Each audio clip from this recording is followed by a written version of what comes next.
Hello everyone, welcome to the first weekly Purple Penny video for several weeks.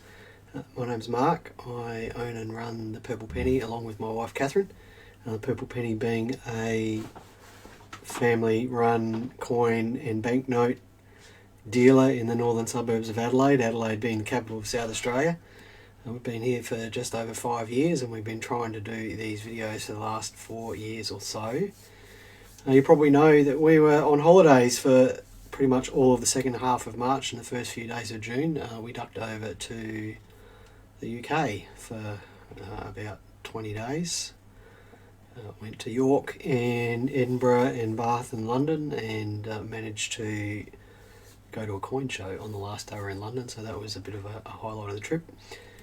We got back 2 weeks ago today.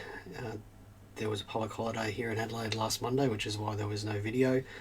And to be perfectly honest, I've been a wreck since I got back, and I'm only just sort of starting to pull myself back together.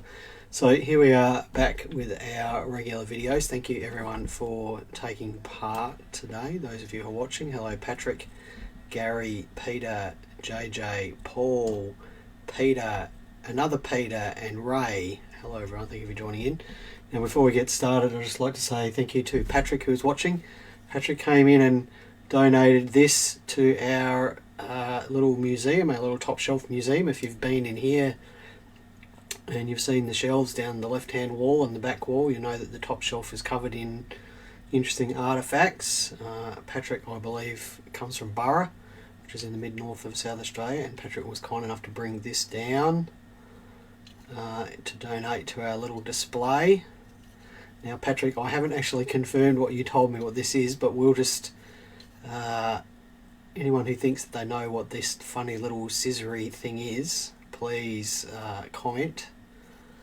If you're watching on YouTube later, feel free to comment there too, and at the end of the video I will disclose what it is, but that's going on trust on what Patrick told me it was. So funny little thing here. It looks like a pair of scissors, but it's got this little levery thing that disappears into a box there.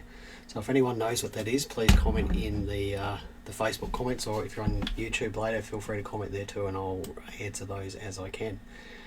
A few more hellos. Hello John, Mike, D, Brett, Michael and Greg. Thank you everyone for joining in today. So we were told by the Mint that nothing much was going on when we were away.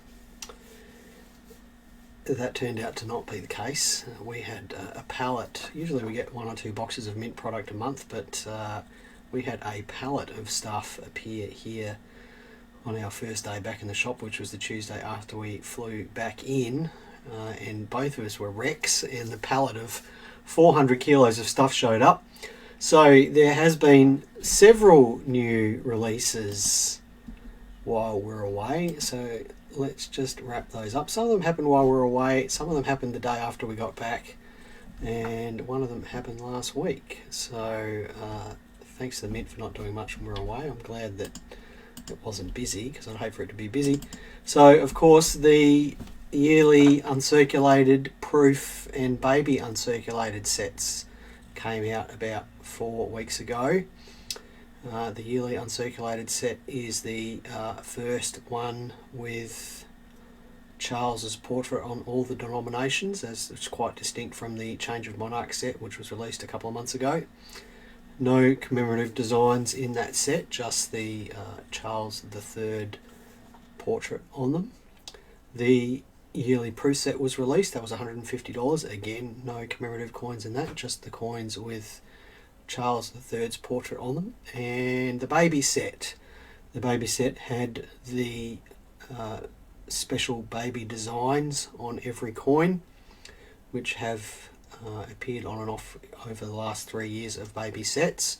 That was $55. There's no word of a baby proof set yet. If you are after a proof set or a yearly uncirculated set, they are still available here in the shop.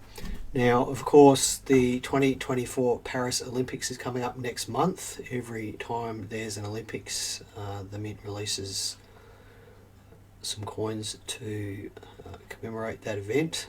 This year we got what we got.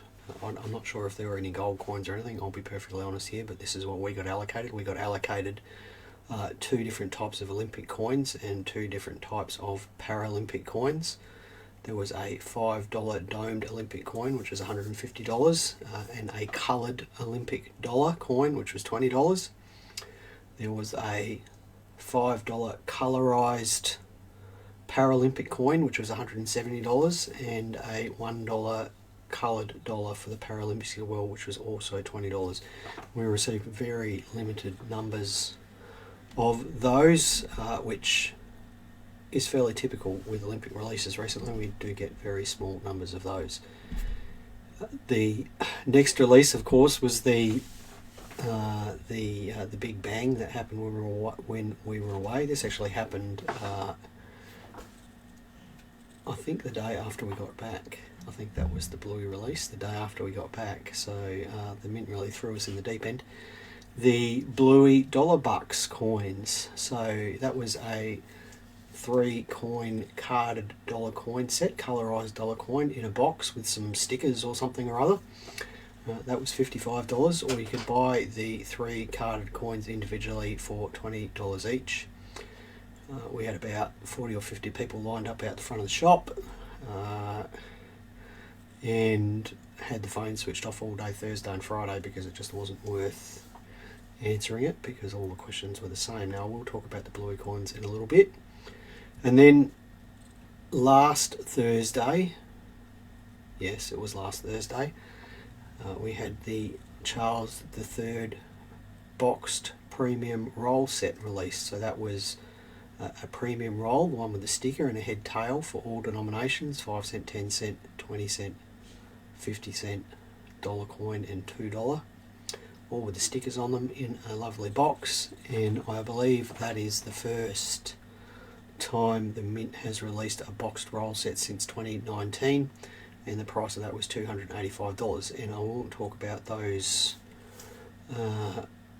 sets again in a minute. Now, perhaps someone can tell me whether the Olympic coins are available via ballot. I'm not sure if they were or if they weren't.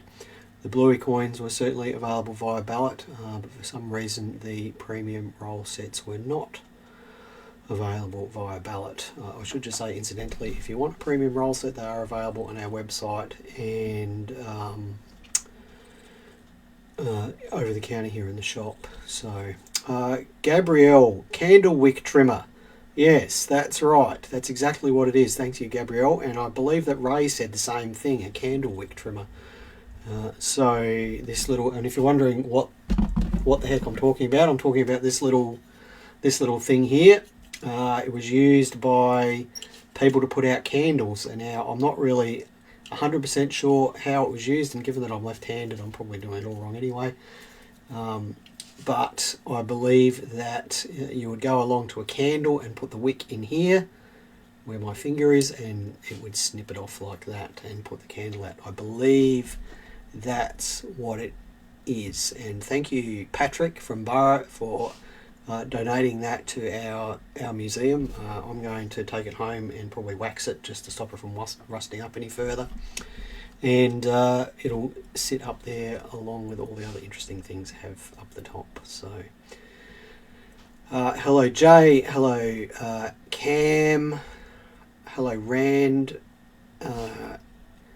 Mike says, what was premium about the rolls? Well, Mike, let's get on to talking about the rolls.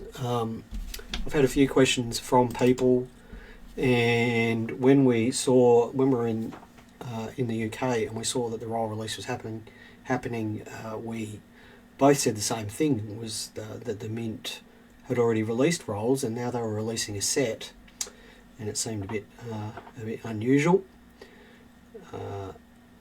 I think that's probably the most diplomatic thing I can say about it. It just seemed a bit unusual. And of course, when the rolls were released individually, a head-tail roll was deemed to be a premium roll and it had a sticker on it. So all of the rolls in the box are technically premium rolls. Now, of course, I believe that we've had the 2024 $2.05 rolls at this point. So if you'd already bought those, then you've got them again in the roll set. The dollar coin roll that was released was a 2023 roll, so that was a bit different. It'll be interesting to see if the mint continues to release the rest of the denomination of the rolls separately. So it seems a bit of an odd marketing thing to do by the mint, but I will just say that someone did comment on one of our Facebook threads about the roll set seemingly to be overpriced at 3 times face value, but of course 3 times face value is very low for a mint release. Most things are 10 times face value or more. The Bluey set was almost 20 times face value. The proof set is 40 times face value. So the roll set, while it is expensive at $285, in terms of premium over face value, it isn't as much as what some of the other things are. The other thing I wanted to comment about was the Bluey set. Now, of course, that went off, and I don't know that anyone necessarily expected it to go off the way that it did.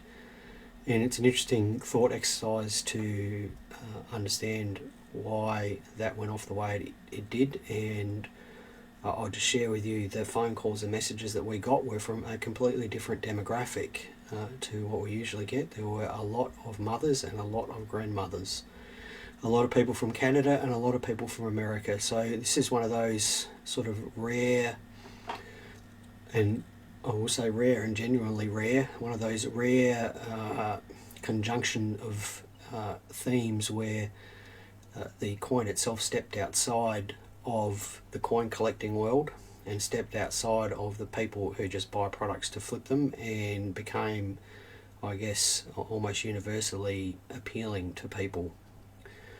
Bluey, I don't know what Bluey is. I've never watched Bluey. I'm aware that it's a cartoon, but apparently Bluey is very popular, and this is one of those products that just stepped outside of the coin collecting world and got universal appeal. Peter, you can quote me for whatever I like, as long as it's not slanderous towards anyone. I'm trying my best to not be slanderous. I believe there's probably going to be more Bluey releases. I have seen some currency determinations about more Bluey releases. So, the mint was obviously signed some sort of marketing deal with the people that own the intellectual property of Bluey, and they're going to release a series of coins. The rest of them, the coin's going to go off like this one. Well, I don't know. I don't usually like to predict these things, but generally with most of these IP related releases, the first release tends to do very well, and then it's sort of everything downhill from that, because the people behind the marketing of the products will maximise the mintages and things like that, just to maximise the revenue, and the scarcity becomes less. The people that are interested in obtaining the coins become less because they've spent too much money on them. So is that going to happen with Blue? Don't know, but that's certainly what's happened with a lot of things in the past. Is it a good thing or a bad thing? I think it's great, because we've had any number of young children coming in here with parents to look for these Bluey coins, and if it gets new collectors into the market, well, that's a good thing for all of us. That's a good thing for all of us, and there you go. That's my thoughts on the Bluey coin. Mike says Bluey is huge in the US, so there you go. Again, it is completely foreign to me, Mike. I have no idea. Right, here's a bit of news for you. The Adelaide Coin and Banknote Expo is on. It's on this year on October the 5th and 6th. At the usual venue, which is the Torrens Parade Grounds, which is just outside of the CBD of Adelaide. It is over 2 days again, free admission, usual hours, which is 10 till 5 and 10 till 4. Free admission, free parking. The Royal Australian Mint is attending. They have confirmed their attendance. I have received assurances from the show organiser that the Mint is doing a coin swap at the show, and if it's anything to judge by last year, it's going to go off like the proverbial in a sock. Last year's expo was crazy on the first day, and this year's expo is likely to be the same. All the dealer tables are sold out and have sold out a few months ago. So if you are in Adelaide, block out that weekend and make sure that you come down. If you're not in Adelaide, because it is so close to the central business district, it is very easy to get a hotel that's within 10 minutes walk of the venue, and it's well worth coming over for a day to have a look at the expo. So Adelaide Coin and Banknote Expo is on Saturday and Sunday, October 5th and 6th here in Adelaide. Again, free admission, free parking. The Royal Australian Mint will be in attendance. I believe there's going to be a coin swap, and there'll probably be a show PNC as well, but don't quote me on that one for now. Right. Now, I'm a little bit conscious about showing photos from our vacation. I literally dragged Catherine around every museum in the 4 cities that we attended, including dragging her into museums that I didn't even know existed.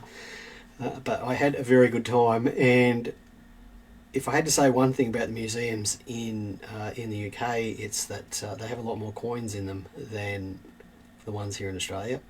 There were a lot of coins in the museums that we went to, and I thought I would just share, I guess, some of the just a few of the coins that we saw, and give you an idea of the museum that they were in. Yes, Mike, this is a slideshow, but there is only 4 slides. I'm keeping this under control.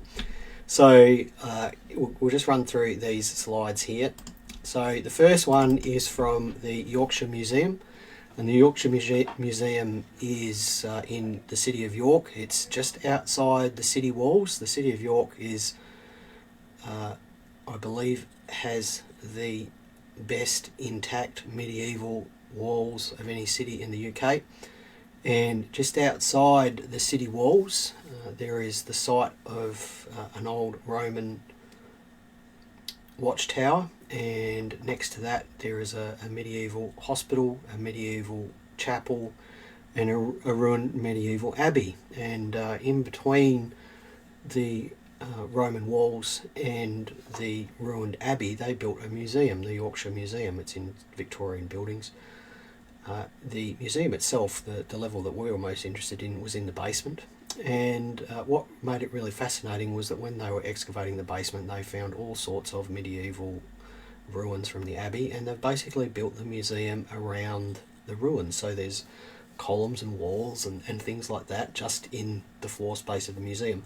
There were tens of thousands of coins in this museum, and this is I guess a smallish regional museum. I think it was £10 to get into each, and it was fabulous. So obviously I can't share all of those with you, but here's a good example of a hoard of coins that has been found in Yorkshire.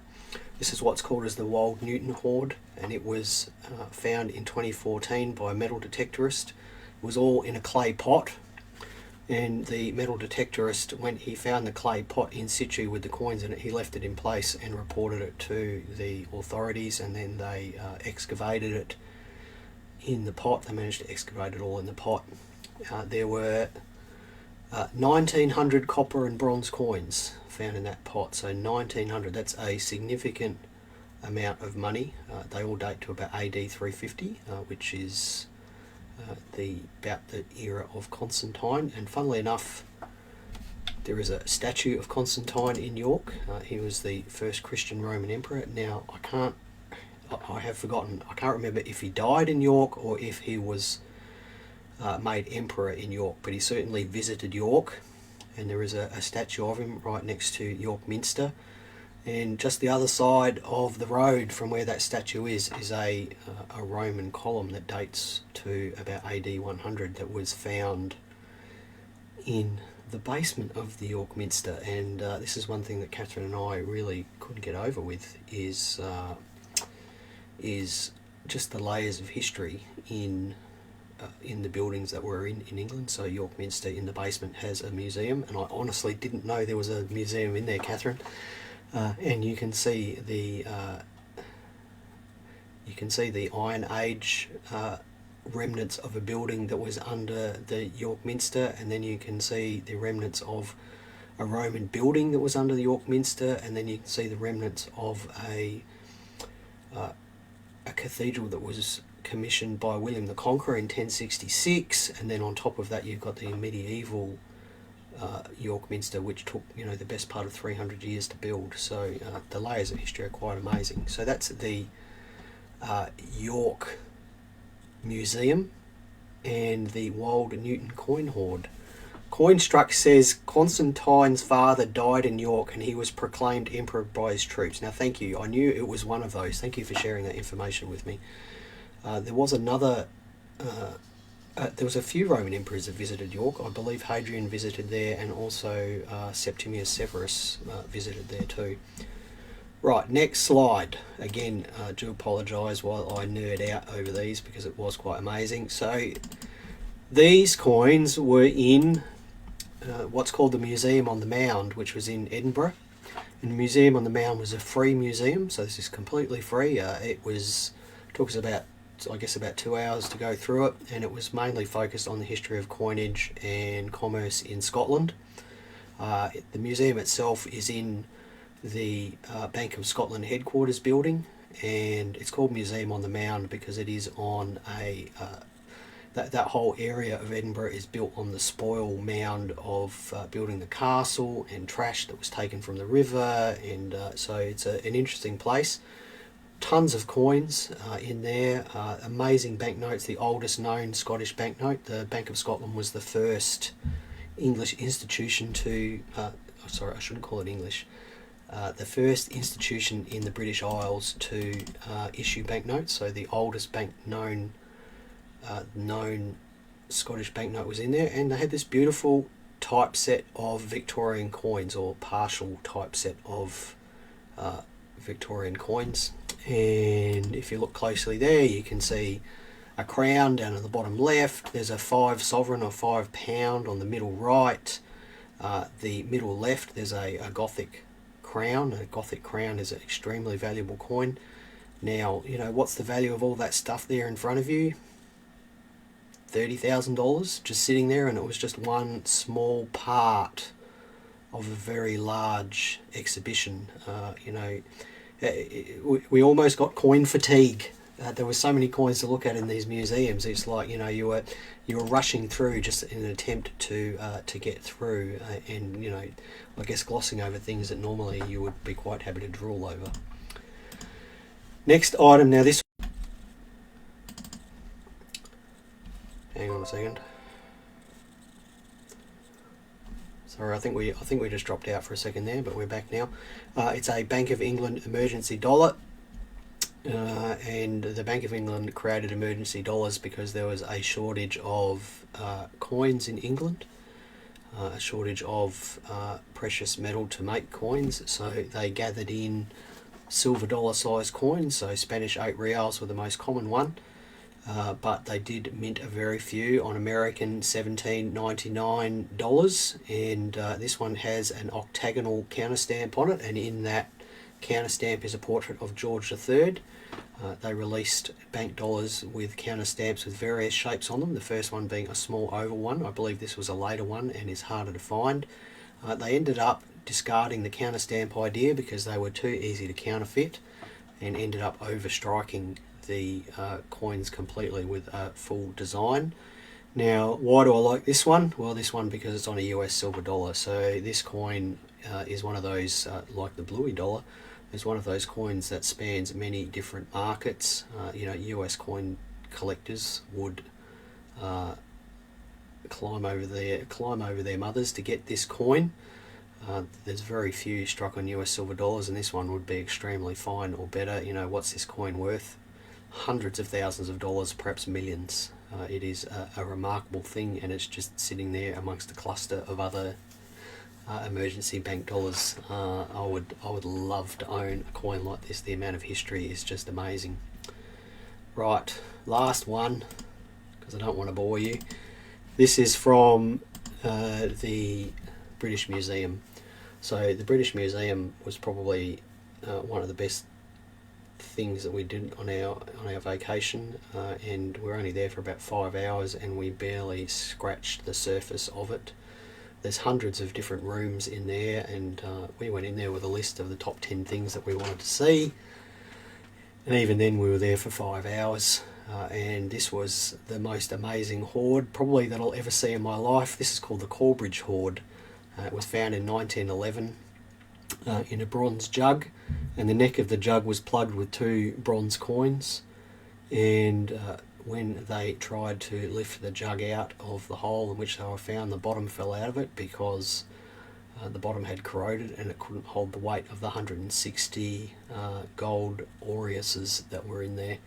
So all of these coins date from about sort of 0 AD to about 60 AD, just before and just after the Roman invasion of England, which happened in, someone would like to tell me, I think it's like 45 AD or 47 AD or something. So this is 160 ancient Roman coins. Now, none of them are particularly rare, but they're all still worth about $5,000 to $10,000 each. So quite a remarkable thing, and not something you're ever going to see anywhere else in the world, to see all of those gold coins in one place. It was, let's just say my tongue was hanging out. Now, 44 AD, thank you, Paul, for sharing that. That was 44 AD was the Roman invasion of Britain. I was just dumbfounded. And the day that we were in the British Museum, they have a whole room dedicated to numismatics and the history of numismatics and banknotes. They had a museum staff member in there with a couple of ancient coins, and he could actually hold them, which was quite amazing. Absolutely quite amazing. So I got to hold an hour tetradrachm and a denarius of, I think it was Tiberius. So it was really a lovely experience, and would love to go back to the British Museum. I just wish it wasn't 30 hours away. Right, winding up, we just have a quick look at some photos from the London Coin Expo. So the whole holiday was designed to finish up at the London Coin Expo, which was held in Western London at the Novotel West, which was in a suburb called Hammersmith. Now, we stayed in Paddington. It was about a 10-minute bus ride from Paddington to Hammersmith, or just 5 minutes on the tube, so not very far out of the central part of London. It was a big room, and now if you've ever been to the Adelaide Coin Expo, I'd say the room would be about half the size of the room there. There was about 50 vendors on display. The picture of the line there was, I guess, about 20 minutes before the show opened. It was open from 10 till 3. Admission was £5 per person. Probably right before the show opened, there would have been 200 or 300 people lined up waiting to get in. Now, the show itself, from probably 10 to 1, was really just shoulder to shoulder. It was very hot, it was very stifling, and it was very hard to get to look at the tables. It was packed, absolutely packed. The market over there, certainly in what was at that show, seemed to be quite vibrant. Now, what was at the show, you would, if you went to the Adelaide Coin Expo and then you went to the London Coin Expo, you would be stunned at the difference in the type of material that was there. And what do I mean? I mean that there was almost no modern mint product there at all. There was one vendor right near the entrance that had some modern stuff, but almost no one else had anything. The modern mint product market, certainly at this show, was non-existent. No mint sets, no proof sets, no NCLT, no nothing. It was quite obvious how different the mix of products was. The other thing was that there was no graded coins, or very few graded coins. Very, very few graded coins. And the coins on display, so many of them were just there for you to touch. Which I just could not get over. They were just there to touch. I mean, there were dealers with glass trays, glass cabinets and things like that, but the vast majority of dealers just had them in trays.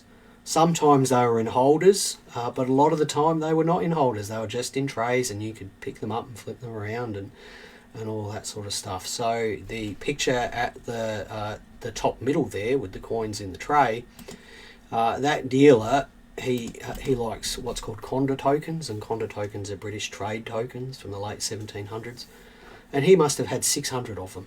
If you go to a show here in Australia and you see 5, then that's a lot, but he had 600 of them, it must have been, all sitting there in trays, none of them in holders, ranging from £20 for a circulated common one up to £500 for a gilt proof, which, you know, there might only be 5 or 6 known, just sitting there in trays, and you could pick them up and examine them, and it was quite...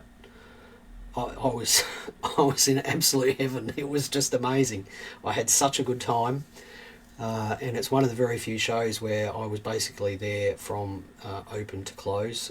Poor Catherine might have been a bit out of her comfort zone at the beginning because it was very hot, and it was very crowded, and as a female she was very much in the majority, but once things thinned out a bit in the afternoon, she found her second wind, and we had a really good time going around looking at lots of coins and talking to dealers, and everyone was so friendly and so accommodating to us. We saw Colonial Coins and Metals from Brisbane were there, and they were selling, and I spoke to them for a while. Apparently this is the first time selling there for them. Usually they go there to buy, and I'm not surprised because the amount of stuff on display was just mind-boggling, and I just had such a good time.